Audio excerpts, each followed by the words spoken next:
Well, hello, everybody, and welcome out to your Monday night.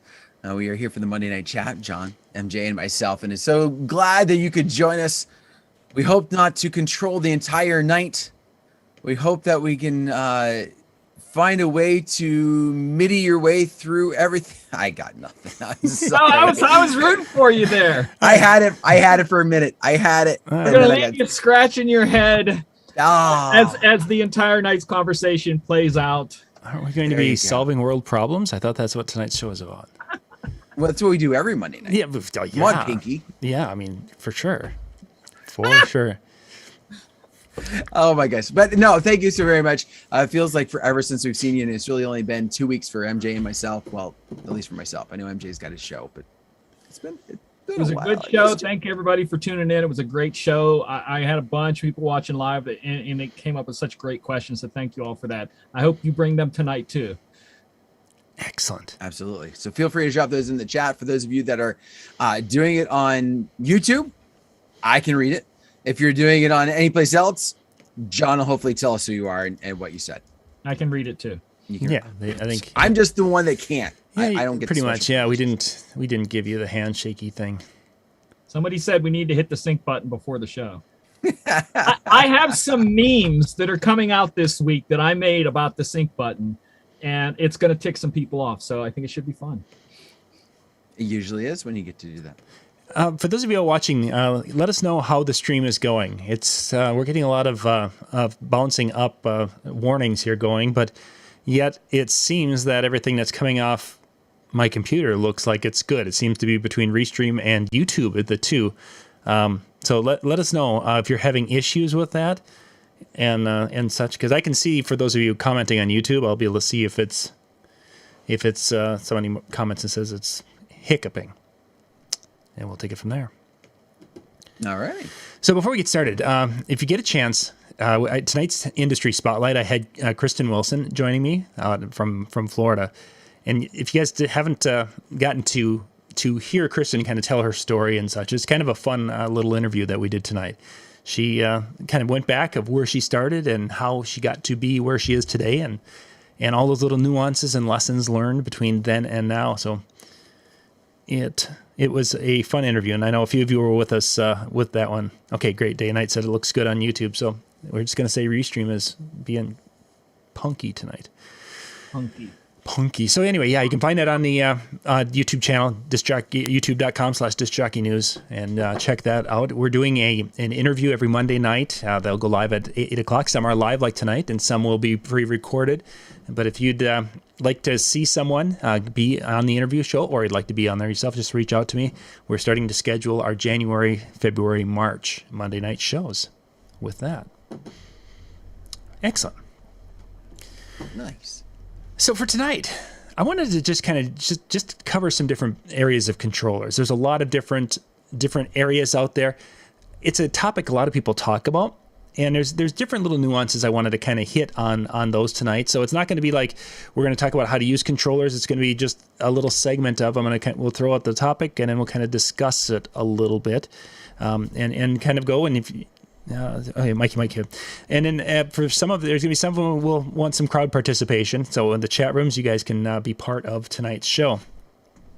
But first, I want to kind of start is for those who don't know, your experience with controllers. What have you used? So we can kind of get that out there for everybody. Dan, you want to start? Sure. So personal collection that I've owned, I almost. Do we consider CD controlled units? And what I mean by that is, so I had a set of the American Audio 500s, I think they were, something like that, where it was a tone on the CD. It would control the software. I think it had an SL1 box. So it was kind of like before we had the mixer with everything together. DVS, yeah. So that counts, yeah. Yeah. So if we're counting that would be where I started. From there, I went to a Denon MC6000 MK1. From the MK1, I went to. What did I go to in between? I have a DJ Pioneer DJI SX1 7000 for the MC7000, And I have, what is it called now? I don't use it. I have it. It's like the little one. The DJ to go. Yep, DJ to go 2 or 1. Yeah, no, 2. It'd probably be the 2 most likely. I think Yeah, that's so wheel bottom. I think. those are my extents of what I have with controllers. I've played on some other ones, but those are the ones that I've personally owned. MJ? So we're only naming the ones we've owned and not DJ'd on out somewhere? I think for the discussion, I think kind of covering the ones that you've actually had experience with would also fit.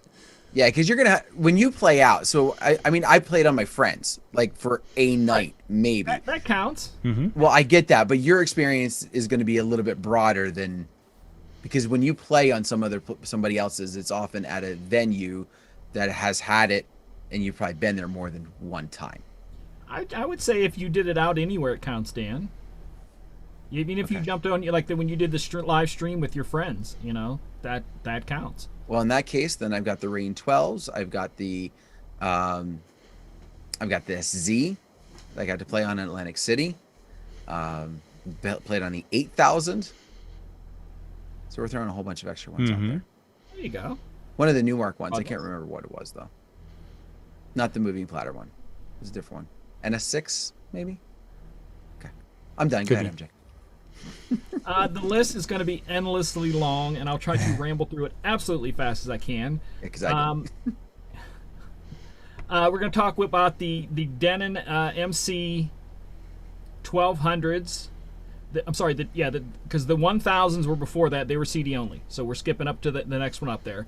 The 12,000 the 1200 was computer controlled. The 6000 MK1, MK2, 7000.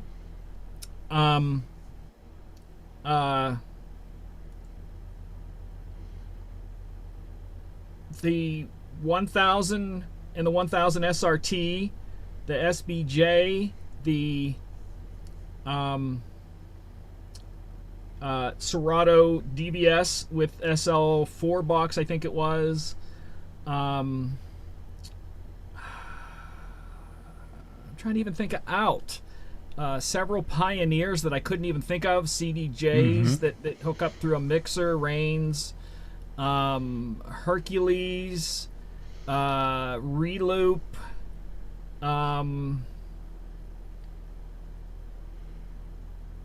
the Denon 5000, 5000M, 6000, 6000M, Prime 4. I'm sure there's more, but I can't think of them. That gives you us mentioned Hercules. You forgot were you talking about the little box, or were you talking about one of the other I think he's Hercules? got I have 3 Hercules. I didn't want to rattle through them. One is the little Hercules. There's a Starlight, the Starlight Control, the Hercules something something, the Newmark something something. There's a American Audio from way back. Couldn't tell you what it was. These are all out. These aren't my hand, because if I went on what my hands are on, I could easily name the ones my hands have not been on yet.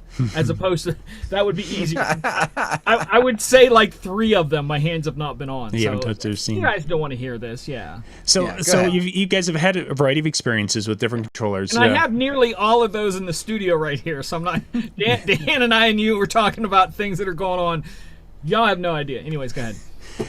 What are some of the what drew you to the controllers that you're using and in your everyday or your work when you're out and performing right now? Why did you choose that specific controller? For me, it's workflow. Like originally before the 7000, which those of you know posting, I'm using the 1000 SRT, but I want to look at the 7000 because I think that's a very good center point to be at. Because other ones branch off into special this and special that. I came from a smaller controller and I was so proud of how small of a controller I would carry, and then when I went to 7000, it was like, holy crap, now I feel like a real DJ again using something full size. So it became the workflow of it, the size of the things, how big I could move around on it and do things. That's what drew me to it, was that full, I'm going to say this, and there's DJs that are going to hate me, the full kit experience. So, as opposed to the little one. Even though the little ones are great, That's what drew me to it. Its size and everything. Dan, what about yourself? So I'm currently using the 7000 as well, and so what took me to do the step up um, from the 6000 to the 7000 was this desire to have uh, well, at the time, the 6000 was kind of dated. It was still being produced, but it was, I think, towards the end, I knew something was good, and everything else was going to, as MJ said, kind of the full size. I like the full size. I like the flashiness of it. I like the, the ooh and ah that somebody would see with like all the buttons and everything else, and so it was more of kind of like a wow factor. Even if I wasn't using like half the stuff that was on there, it was still that wow factor for somebody that was coming up and just seeing this board. But one of the things that really catered me towards that versus, say, at the time, the SX, this was before the 1000, from Pioneer, was the mic control. I did not want to lose a channel so I could have a mic. So the SX that I have really became what I was using for schools, because I really didn't need as much. I was only using one mic, but with weddings I was using two. I wanted to have that full control and not lose channels as a result. So the 7000 allowed me to have that. MJ, besides the touch and feel and the workspace, did the microphones really matter to you? But there was a jump. That's the weird thing that people talk about, like, oh, I own this, it's good enough. I went from, what did the 6000 sell for, Dan? Do you think it originally was what, 600 or 700 maybe? I bought mine used. But let's just say I think it was around the 600 range. The other one was over 1,000, and there was such a huge difference in mic sound between the two, because there was new technology. It's a thing you got to think about. It's not just a more expensive sound card, which it is, but it's newer technology. So when you switch to these things like we did, it's not just, oh, it's bigger. It literally is better. You're paying more for that sound card. So the mic didn't matter much to me, but there was a large difference on both the mic and the sound that was coming out of it into speakers. Excellent. And yeah, Dan, you mentioned from the 6000, the MK1 to the MK2, and I think you mentioned both of those that you have played with a little bit. I just did MK1. MJ had both. Okay, MJ had both. Still have both. One's up for sale. I have a buyer on it, so it's gone. So that was such a difference between the two, because I have had both of them, and for the longest time the MK2 wouldn't work with Megaseg, so I didn't use it, and that so I was using the 6000 forever, and then eventually when you started getting me into virtual DJ, and it worked with the MK2, and the sound quality was just night and day difference, I thought, but that might have been just me moving from software also. But no, I remember that was one of the drawbacks that when that came out, when the MK1 was out, there was a lot of people talking about, oh, the mic sound horrible, or there was such a weird gain structure within the mic that you really kind of had to play with, or you were getting feedback pretty easily at the time. And I don't think it was every unit. I think if you had one of the earlier MK1s, it was more of an issue. As before they kind of came out with the MK2, I think they fixed some of the issues along the way, but I know it was still one of those things where people, it was a weird trick with the mic. So I'm sure by MK2 they definitely improved upon that. Can I ask Dan to explain something? He had mentioned try. a second ago about losing a channel for mics. A lot of people don't know about some of the Pioneer controllers. Tell them what happens, what is going on there. Good Sure. thought. So the SX series of Pioneer, it's a 4-channel. It's a 4-channel mixer in the middle. But rather than having what you might be familiar or might be used to, with just like a pot for your mics up in a corner, or in a different spot, one of the 4 channels was your microphone. So your main mic, your mic 1, if you decided to use it, going from left to right, 3, 1, 2, 4, you would lose channel 3. You would not be able to use that channel for music and microphone at the same time. Now you could go back and forth, but if you're playing a song on there, you couldn't say, well, I'm going to talk over the song, not with the mic, not with your main mic. I forget where mic 2 comes in, and it does have 2 mic inputs. I can't remember if mic 2 is on channel 4 or if it was another spot in there. It's been so I never even tried to use a second mic on it. But yeah, so you would legit just lose one of your channels. And for me, I only ever DJ with the 2 decks within virtual. However, I have auxiliary that I was plugging in, an aux cable type of thing for iPad and that for all these backups. And I didn't feel comfortable completely losing that just so that I could have a microphone on the slider. A lot of the newer Pioneer stuff, they're giving you a mic channel, but there was quite a few at that time, not just the SX, but there were quite a few that came out about that time that did that channel sharing. And Dan and I got into it one day about even the mapping of it and how weird that is when you're doing channels with that. It's a shared hardware channel, and it's even different for mapping. Yeah. Excellent. I've got some questions that have come in that I pulled from a couple of different areas, and then someone had popped a little bit, and we'll get to those in just a little bit. Actually, this was probably a variation. You've got your units now. How long have you had that? As far as how often do you plan to in essence rotate stock or change your controllers out? I guess I'll start with this because MJ's laughing. I see. I'm not telling anybody. There's a background piece of information that none of you all are getting. Dan and John know, and I'm gonna have to dance around it. So Dan, give me a second to think how I'm gonna. That's fine. Help me out though, MJ. I want to. Yeah. So I want to say it's been 3-4 years now that we've had our 7000s. Yeah, 4 years. Okay. I'm pretty sure it'll be 4 years in January. In the spring. Yeah. February. Okay. So mine would have been in the spring then. So we're 3.5 years at this point. So so I got mine about 3.5 years ago. I've been using it ever since. How often do I plan on rotating? I've kind of been in the market now for about a year, trying to figure out what's going to be my next one, and it's only for 2 reasons. One, I'm heavy on my right hand side, or Denon has an issue with their right play button.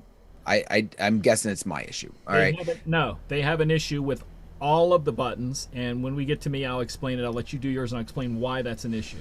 Okay. Well, I will say that it happened on my MC6000 and it happened on my 7000, and it's only on my right side and it's only my play button. But with that being said, it's been acting up to the point that I press it, and if I don't hit it exactly right, or if I don't hit it in a certain spot, it won't trigger. It won't trigger that. So I've gotten, and I've created some workarounds, because as most of you know, if you try and find a controller to buy right now, you don't exactly have the best of luck. So unless you're MJ.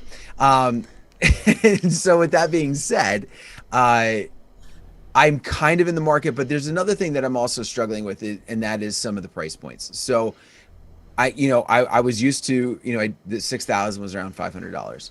The 7000 was, what map around $1,000, I think. If you talk to dealers and you make connections with dealers, you can get deals on things. So mine wasn't 1,000, but it was still more. I'm now currently looking at the 1000 SRT, which at the time when you could actually buy them was around 14. And so it's like, man, like not only does it feel like I need to replace, but now I'm making a huge jump in price. Sure. And so it's another thing where I'm like, okay, my 7000 still works. I've gotten the workaround with the play button. So I'm just going to keep making it do what it can for as long as it can. So to answer your question, John, I don't know when. I am currently in the market and waiting for something good. Mm-hmm. MJ, I'm sure you've got about the same story, so we can just skip to the next question. So MJ, how often, what's your strategy for? My history in the past has always been about 2 years, but I'm over that by, like Dan said, I got mine about the same time Dan did. So I have also been looking, because Denon is not producing a plain ordinary controller anymore. All of their stuff is standalone stuff, and until the standalones are able to play any format of file and be able to do a video out, because there's places, one of the casinos, I have to do video when I'm there. Until they make a controller that allows that, the all standalones, I can't use them. They would be unusable for what I do for a living. So I'm now, again, looking for a plain ordinary controller. Denon does not offer that anymore, so I'm having to look elsewhere. I've had as you follow me, I've had my hands on a new SRT for a couple of weeks. It doesn't work for me because Pioneer locks down hardware within that. Even to the point of, Dan, you and I and our Denon, and John also with your 8000, you have a switch to turn it to stereo or mono. Okay, that is usable for a lot of different things because if you want to do split Q headphones in a device that doesn't have split Q, virtual can do it, but you have to put the unit into mono mode. The SRT, to put it into mono mode, you have to hold down 2 buttons, power it up, then that goes to a submenu on the hardware that you switch to mono, power it off, power it back on, now it's running in mono. So it becomes, it's just the stuff that Serato Pioneer locks down on a controller drives me bananas to where I can't MIDI map stuff. So I'm hunting also, but my average is 2 to 3 years. So I'm trying different things out now. My friend just got one of the Rain ones that I'm going to go over and try it out. I don't think it's going to be for me because because of virtual, I use the stems, and with a 4-channel controller in virtual, you can control the stems with the outside 3 and 4. Rain 1's a 2-channel, so I would lose that if I went that direction. So I'm still hunting like Dan.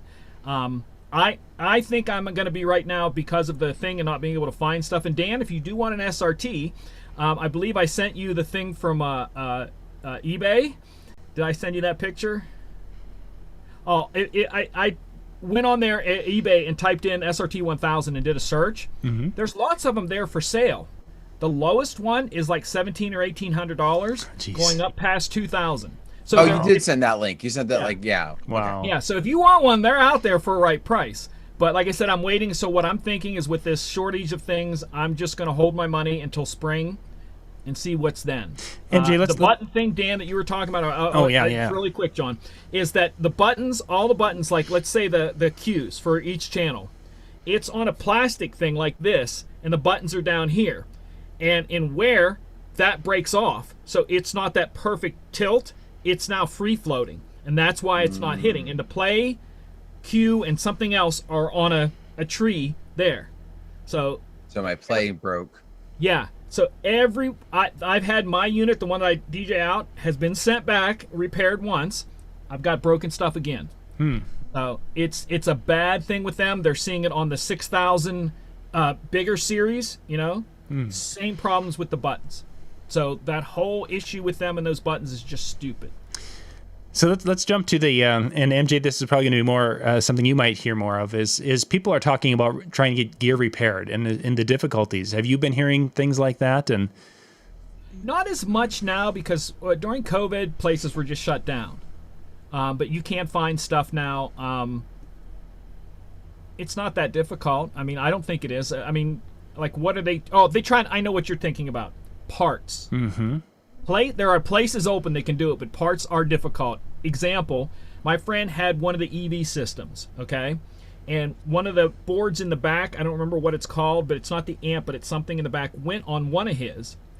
He called, they go, we have one used one here.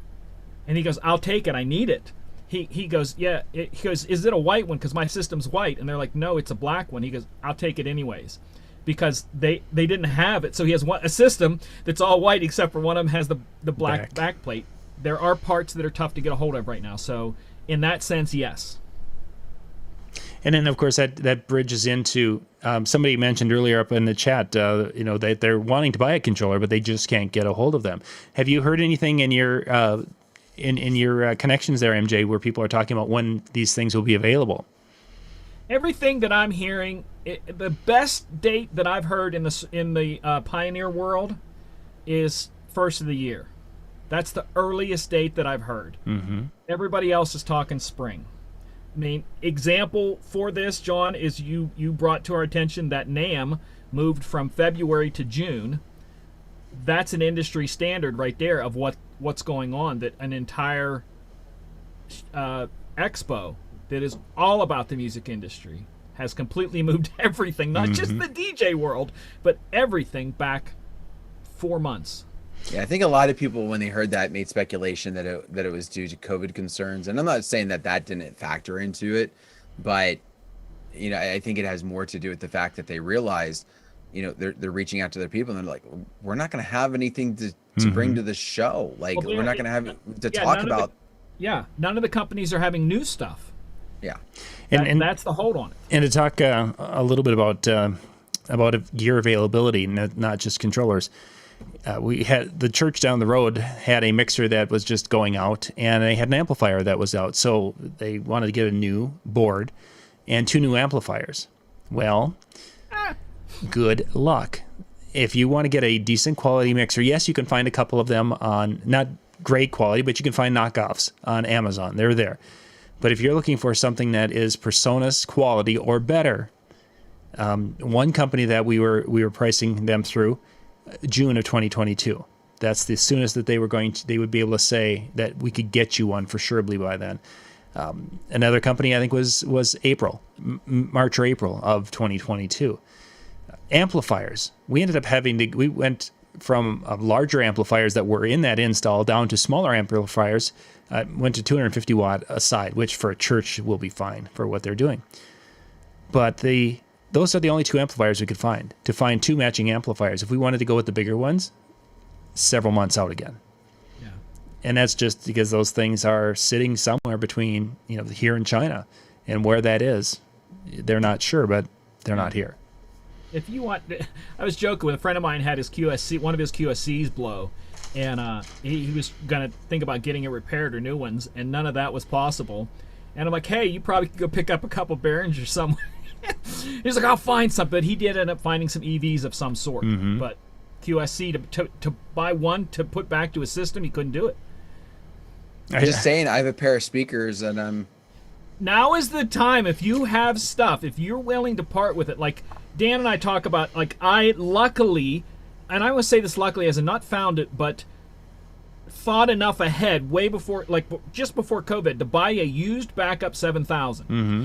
And if you can get something like that right now, I would tell you to get it, because if yours crashes, that is going to be your only option for a while, unless you really want to buy something smaller, cheaper. Like if you're on a pro level, you're going to be limited. I mean, so, the Newmark that they just came out with that had the speakers included and such, those are some of the first controllers that are available right now in a long time. Otherwise, you're not hearing. The Rain ones are out there because I teach DJ classes for Guitar Center, so I have a chance to look at their inventory for things. And a while, I don't know, it's probably 3 weeks ago, I decided to look and see if there were any SRTs in the entire United States at any Guitar Center or warehouse. There are 0. But Rains, between the stores and the warehouse, there was about 600. So if you want a Rain one, it's out there. They're probably jacking up prices on them, but it's something you could buy. So again, what you want, you may have to be picky or pick something else part-time, something like that. Or buy used, maybe. Be willing to pay a little bit for used. Just kind of going the chat here, talking about the Roland. And Roland is a possibility. I saw Roland come across at a decent price. It was the 707, like Dan talked about. Yep. Came across a while back. I just saw a Pioneer 200 come across today for a good price. It just depends on what you want. Mm-hmm. You know? Yeah, I was actually watching some in the local marketplace here. Somebody had put up some QSE speakers, and they were asking a little over what the map pricing was for speakers that had been used for 2 seasons. Later in the day, it was pending. Later that night, sold. I think this was like 2 days ago, maybe. And then maybe somebody came in and gave them less than that, but I mean, just to have a listing out there that is that high in price, and yeah, they might have come down a little bit, but they're still getting premium. What were they, John? 12s or 10s? 18 subs and the K2 tops. Am I saying K12 K12 there we go, 12.2, yeah. I'm just looking at eBay's one of the things I look at. And again, if you get in a pinch, I'm not promoting Guitar Center, but they do have a used section there that you can get, and you can get warranties on them. I'm seeing parts, and that's it, John. Yeah. No speakers at all. Oh, I'm sorry. Nope. That was a slip cover. That's all that's there. They teased you on that one. Yeah, I'm like, that's just selling the slip cover. But you can, There's an Alto, so that's at least around there. Yeah, it's just so That's what you're going to be getting. RFCs are out there. Mm-hmm. You can get a chrome speaker grill for that K12 too. No, well There's a chrome and gold for sale. Oh, well, then we've got that, so I can up the appearance. Somebody mentions the VMS 5 out on Facebook. There, they mentioned that, and I've got the VMS, I believe, 2 and the VMS 4 version, whatever it was, the step up 4.1. Maybe I don't remember how their numbers went, and that's what I started out with. Where the VMS, I bought those two. One for myself, one for Lori, thinking she would appreciate a controller. Yeah, she didn't like that whatsoever.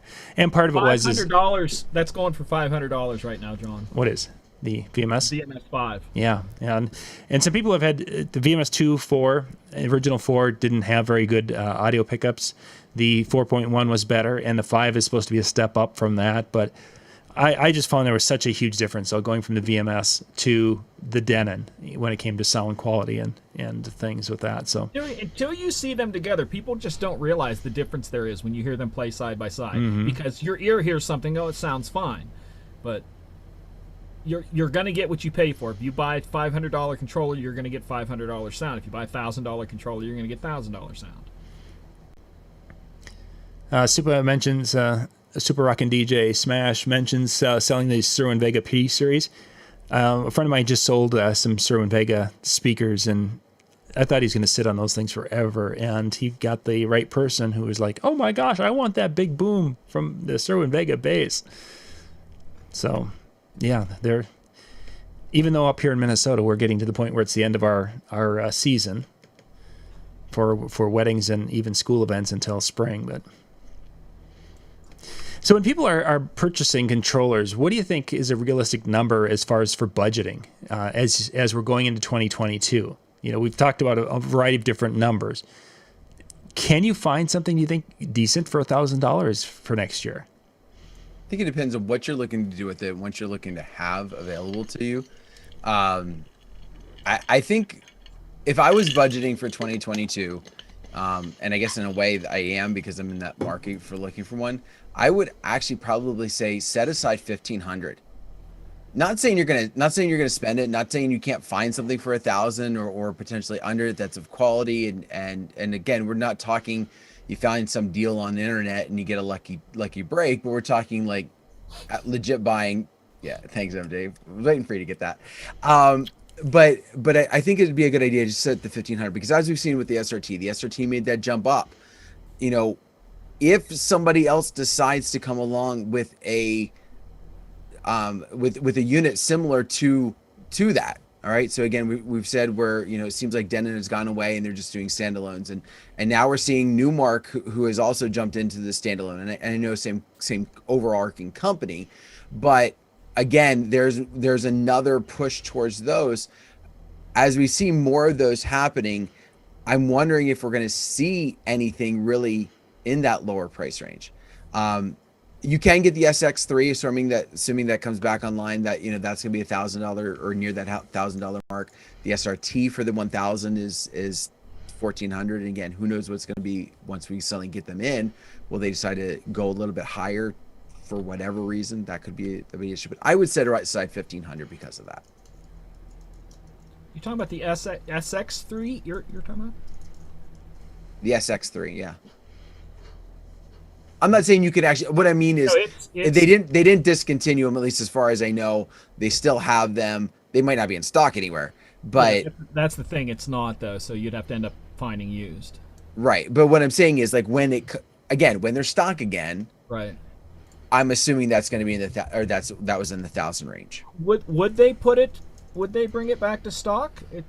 I guess, right? I don't think it's discontinued. It serves a different purpose than the SRT. Right. It's at a lower price point, or it was. I'm trying to find out what like Clearwater's running theirs at right now. Just curious of the prices, because like Dan said, everything's going up. You kind of have to, I would say minimum, whatever price you paid before, at least a couple hundred more you got to hold back now. Mm-hmm. So if you paid $1,000 for a controller, your last controller, minimum add 200 to it for what getting the equal thing nowadays. Minimum. Yeah, I mean, I'm just looking at the mix stream, the pricing on that's out there, and that particular unit. Granted, it has a couple of bells and whistles that the mix tracks don't have, but really, I mean, that's probably just a step up on the mix track line, I would say, from what I've been seeing, and that's a couple $100 jump, really. I think the $399 used to be the high end mix track. And now we're talking $599 seems to be a map on the mix stream. John, on the other side, are you seeing the same sort of thing when it... Dan, how much did you say? No, that's that one. I was looking at a different price here. Are you seeing the same thing when it comes to peripherals, cases, stands, etc.? Oh yeah, you're definitely hearing that that those things are not available. And generally, when they're trying to promote a specific type of case or a booth or something, it's because they have a shipment of those that came in. Otherwise, finding cases, and even if you go and just doing an Amazon search, typically with Amazon searches, you'd go and you'd say look for a mixed stream. Just use that as an example. Yeah. And if they were sold out, you'd still be able to buy one, or you'd be able to go there and say, oh, it's going to be coming in 2 weeks or something. You're not even seeing listings for some gear out there right now because it's not there, and they have no clue of when to expect it. So it just doesn't happen. I like the Amazon thing that you get the Prime 2-day shipping. You click on that, it says will be available in 2022. Yeah, it's really kind of a big problem with things. Okay. You like Dave's comment there? I was reading Brian up there. Brian, it's because you guys hang out so late. If you guys would just the crazy kids in their all night parties that they do on Tuesday nights. Actually, this will be the first Tuesday that I don't have either a cross country meet or a football game in a long time tomorrow night. So we were thinking about starting the Tuesday night with Ben Stowe this week, but we're going to be starting that next week. So, and then I'll be back behind the computer on Tuesday nights. But Brian and Jay have been doing an absolute wonderful, and Howie, the guys have been doing a wonderful job on Tuesday nights with their conversations. So availability of controllers is sketchy. Parts for repair are sketchy. Cases are sketchy. Cases are sketchy. There's no, we don't have much heads up on what's new coming in because that's so in the long. There's really nothing to do but go back to CDs. I'm glad you didn't take Dave's suggestion and what he put up there. Oh, what he did? That's what I said. I thought for sure you would He said you were ahead of your time. Oh my gosh, Day, you're my favorite person tonight. I'm just gonna wherever his posts are, we're gonna put a big gold star right next to it. Where's the big gold star button? All right, so this show is about equipment. Right now, what kind of advice should we give them if a person right now is in need? My suggestion would be this. Obviously, look for something. First off, if you're in a need, then this is a different situation than if you're in a want. Okay, if you're in a need or you're kind of sitting where you have one controller and one controller only, I would suggest picking up something used, something lower quality that might be in stock. So that you have an bleep situation covered and ready to go with that. Again, does that mean you're probably going to eat it? Meaning you may never need it and you bought this piece of gear that obviously is not necessary? Yeah, but if something goes down and there's no supply, now you're in a completely different situation. So consider it maybe insurance, even if it, again, is that lower quality. At least it's something there ready to go when you need it. And I think the workaround for that, for some people, would be okay, my 7,000 died or whatever it is. My main one died, and now I may have to go to all I can find is a Pioneer Hercules from Best Buy that has RCA outs. So now I have to run a separate little mixer, like a little small band mixer, and run into that then to my speakers. And I may have to do that for a period of time. That could be a month, could be 6 months. I think it's going to be a situation that if you do get to that point, your performance may not be to the level you want it. You're going to have to do the best you can with the gear you have available to you. It's really a tough time. With that being said, as MJ had mentioned, I've got a spare 7,000 right there, and I've got a spare 8,000 right above that because that's what we use. And then the 6,000 is right in the back of the truck with the 7,000's 2 shows as our backup unit. So but somebody in the chat was talking about the SB3. That's why I say my 6,000 sold. I went from that to the SB3 as my backup.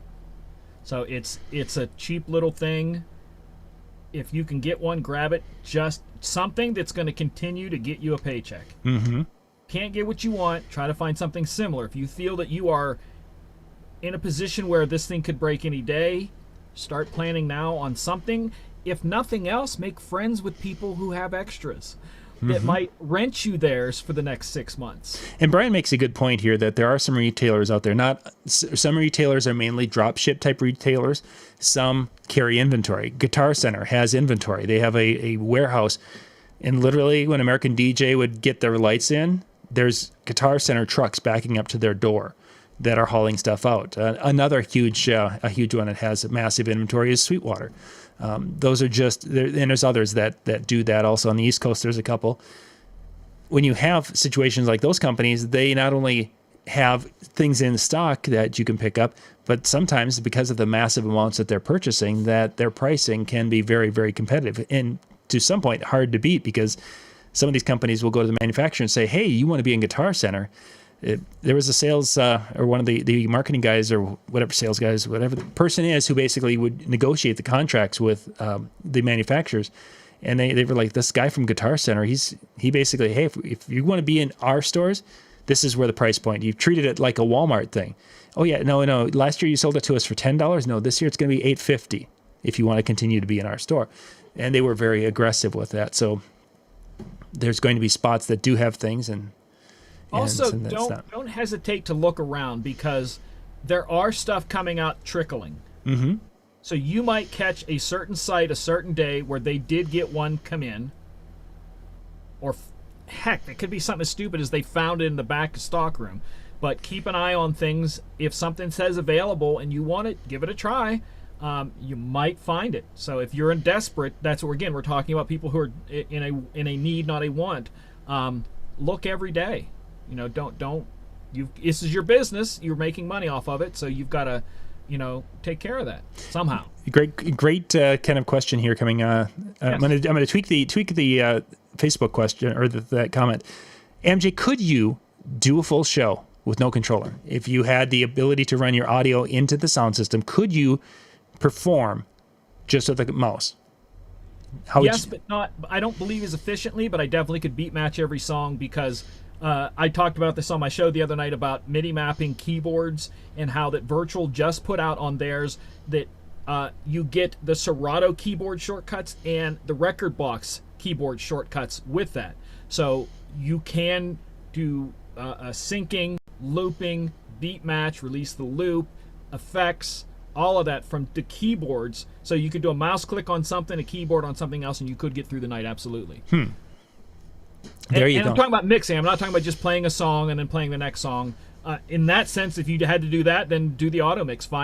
Do some stuff that's all on the same BPM. And with Virtual, you can pick the points where you want it to mix and the type of mix you want. I want it to be a fade across. I want it to be an effects draw. Those are all in there that you can do. But you, like I said, Serato, Record Box, all of those, they have the shortcuts that if you had to, you could.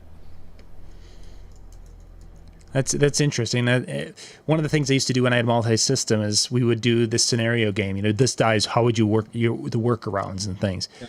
And the controller. Yes, Michael and I've had that conversation where you can do the 1/8 inch jack, the headphone jack on a computer, and you could go into speakers if you needed to.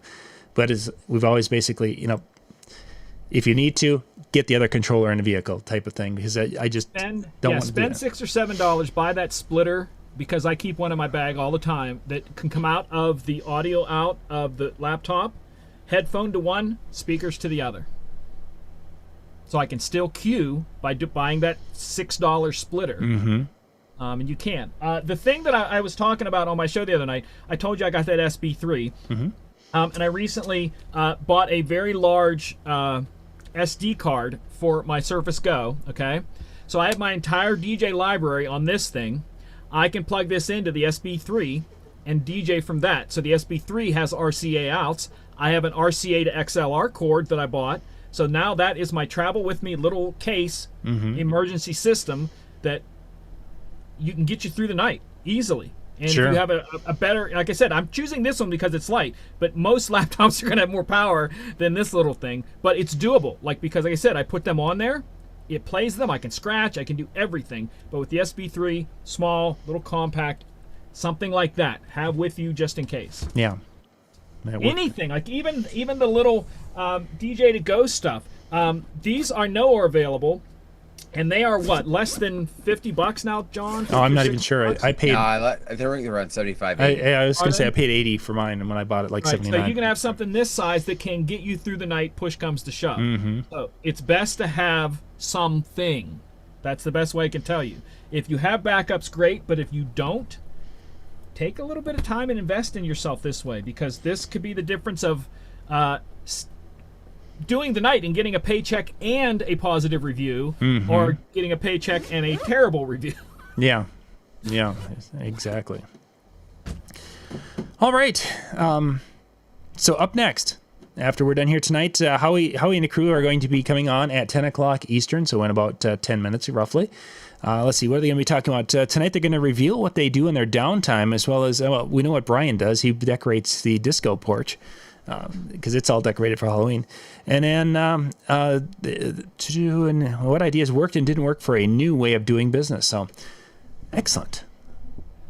That'll be coming up, DJNTV.com/chill. They do a recording for the first roughly 20 minutes to half hour, and then after that, everybody turns on their cameras and has a night to kind of hang out in a hallway. So that will be coming up next. Okay. Forgive me for laughing, but there's, like I said, there's stuff. Anything's possible in life if you want to work hard at it and find it. So. And there's ways to make things happen. A prime example, last Monday, the software didn't work for streaming, and we had a Zoom window, but we couldn't capture it properly. So, it became webcam on the screen. If you watch the virtual training last week, that is exactly one of those moments that the show had to go on, and you got to find a way to make it happen. So show must go on. The show must go on. So, So Tuesday night, Brian and Jay will be live tomorrow night, or doing at DJNTV.com/chill in the chill room. They'll be doing their show at 10 o'clock, and we're going to be dropping last week's Howie, I believe, is going to be dropping at 9 o'clock tomorrow evening, and then. Next week, we'll be back with a Tuesday Night with Ben Stowe episode. So 8 days from now. Not tomorrow night, but 8 days from now. MJ, are you up on Wednesday, or what's this week looking like? Not this week. Back again next week. Okay, next week. So excellent. What are your thoughts about getting the 1,000 from out of the country? Ooh. You're going to pay so much for it. Yeah. So here's the thought, and this is kind of goes to what we were talking about. Right now supply issues are what they are.